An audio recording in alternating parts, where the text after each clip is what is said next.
जी अस्सलाम वालेकुम दोस्तों, कैसे हैं आप? ठीक ठाक हैं? तुर्की में हूँ मैं। यहाँ पर सर्दी यहाँ पर बढ़ रही है, इसलिए पाकिस्तानी शॉल जो है वो मैंने ले लिया और बाल्कनी में बैठ के मैं अपनी पहली वीडियो का मैं आगाज़ कर रहा हूँ। तो चलते हैं अपने टॉपिक की तरफ। बेसिकली जो मेरी वीडियो होंगी वो फॉर्मल नहीं होंगी।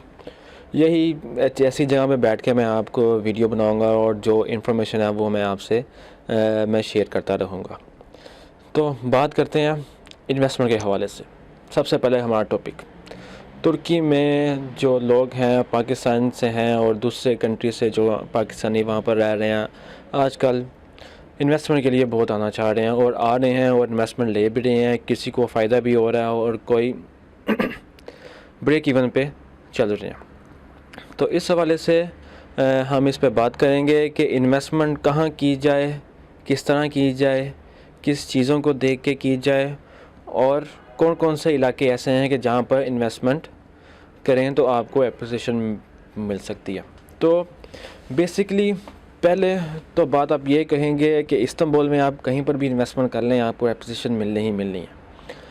मसला सिर्फ इसमें यह आता है कि उसकी जो पेस है वो पेस आपको किसी में तेज़ मिलेगी, किसी में स्लो मिलेगी। उस पेस को, एप्रिसिएशन की पेस को, फॉर एग्ज़ाम्पल आप एक जगह पे इन्वेस्ट करते हैं, वहाँ पर आपको फ़ायदा होता है आने वाले 4 से 6 माह में आप कह लें 50,000 का, 60,000 का।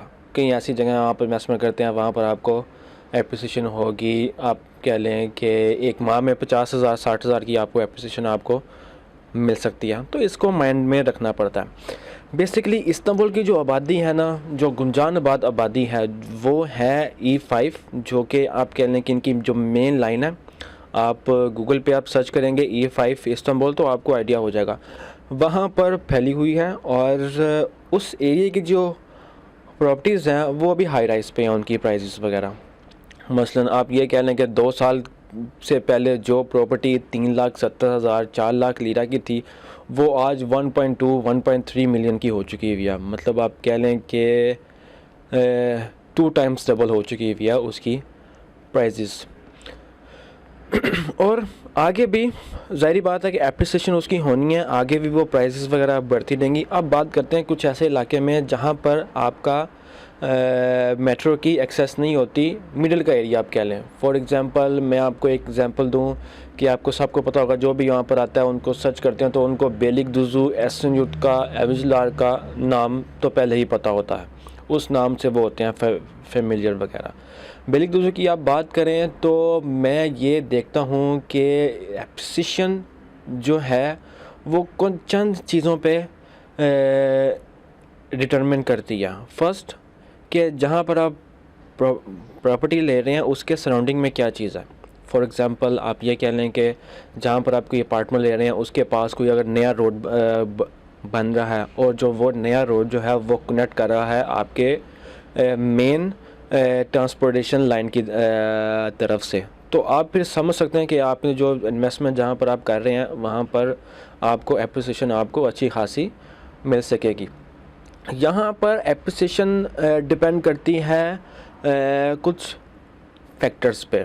फॉर एग्ज़ाम्पल अगर आपने कुछ ऐसा प्रॉपर्टी ली है जहाँ पर आप कहते हैं जी हमने अभी अंडर कंस्ट्रक्शन है, उसको टाइम लगना है, आप कह लें 8 माह लगना है, 1 साल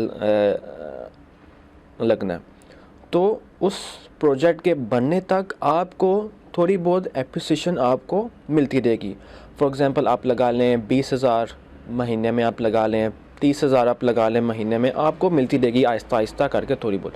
जब वो प्रोजेक्ट फिनिश होगा तब एप्रिसिएशन का एक जंप आएगा।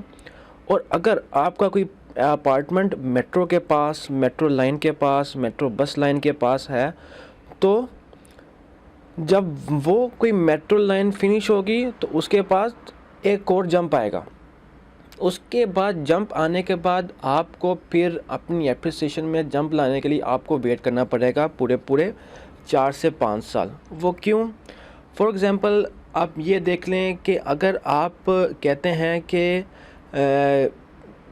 अपनी एप्रिसिएशन में जंप के लिए, तो जो है आपका क्या नाम लेते हैं, आपकी जो प्रोजेक्ट है उसके बनने के बाद एक जंप आता है, ठीक हो गया। अगर उसके आसपास आपकी जो है मेट्रो रेल की लाइन है उससे आपका आएगा जंप, और उसके बाद जब उस आपके प्रोजेक्ट में सराउंडिंग वाला एरिया है जब उसकी एप्रिसिएशन बढ़ेगी, उसकी मार्केट वैल्यू बढ़ेगी और वो करेगी इफ़ेक्ट आपके भी प्रोजेक्ट में। तो इसकी ये हो गई हैं आपकी 3 स्टेजेस जो मैंने आपको अभी बताई हैं। एक तो अंडर कंस्ट्रक्शन है, जब मुकम्मल हुआ तो एक जंप आ गया। अगर तो आपने कोई ऐसा लिया हुआ जो आपका कोई मेट्रो के पास है, जब वो मेट्रो बनेगी तो डेफिनेटली अच्छा खासा जंप आएगा। फिर आपको वेट करना पड़ेगा 4 से 5 साल, जब उस इलाके की बढ़ेगी वैल्यू तो फिर एक और जंप आएगा। अब हम बात करते हैं इन्वेस्टमेंट कहाँ पे की जाए, किस तरह की जाए।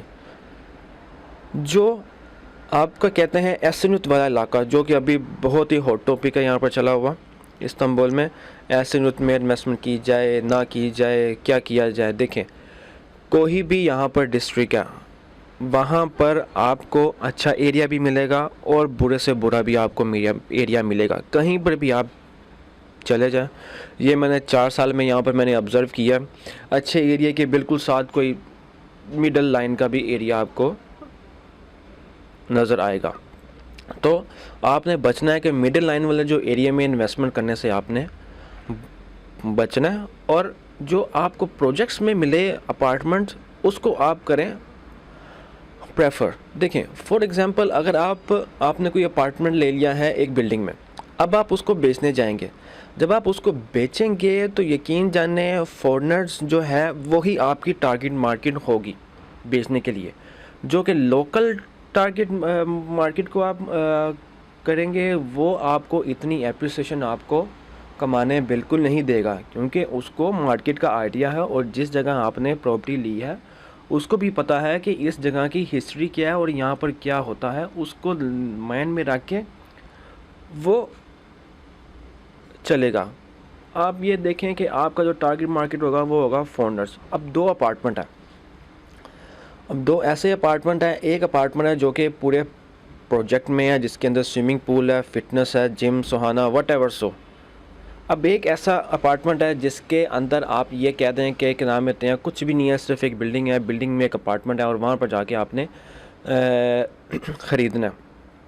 अब जो कोई इन्वेस्टर होगा, कोई जानने वाला होगा, अब ज़ाहिर बात है कि वो उसी पे ही जाएगा, स्विमिंग पूल वाले में इलाके में के जो है प्रोजेक्ट में, वहीं पर ही जाके अपार्टमेंट लेगा।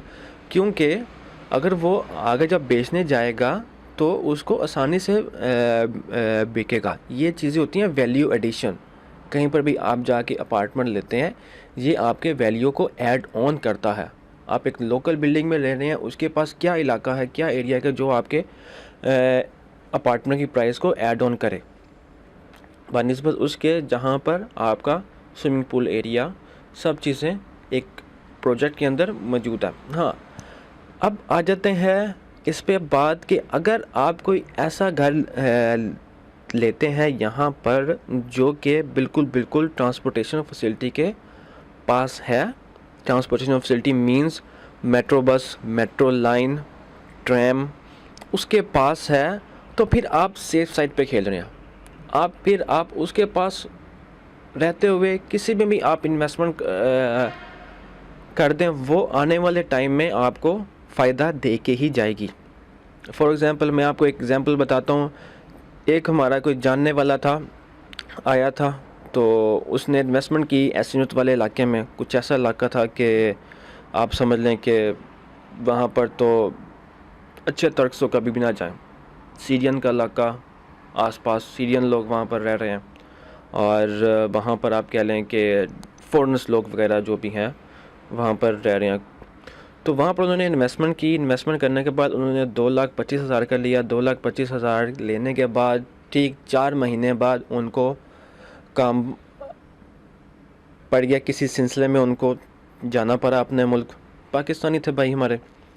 तो जब उन्होंने सेल किया, अव्वल तो उनको कस्टमर ही नहीं मिला। अपने ही तर्क्स वहाँ के जो लेने वाले थे उन्होंने ही उस प्रॉपर्टी को लेने से इंटरेस्ट शो नहीं किया। तो तो उन्होंने क्या किया, 2,25,000 की ली हुई चीज़ को 2,75,000 में बेच के उन्होंने एग्ज़िट किया मार्केट से।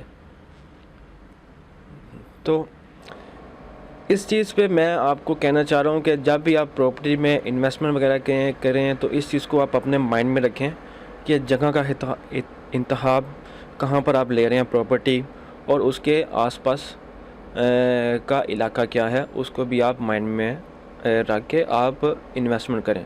ये तो थी थोड़ा सा जो एक्सपीरियंस था जो कि मैं आपको शेयर कर रहा हूँ, जो कि मैंने देख रहा हूँ और जो कि मैं आसपास लोगों से सुन रहा हूँ, और पहली वीडियो है। इंशाल्लाह नेक्स्ट टाइम मैं आपको और अच्छी इन्फॉर्मेशन भी आपको मैं देता रहूँगा। थैंक यू जी, अपना ख्याल रखिए जी। अस्सलाम वालेकुम।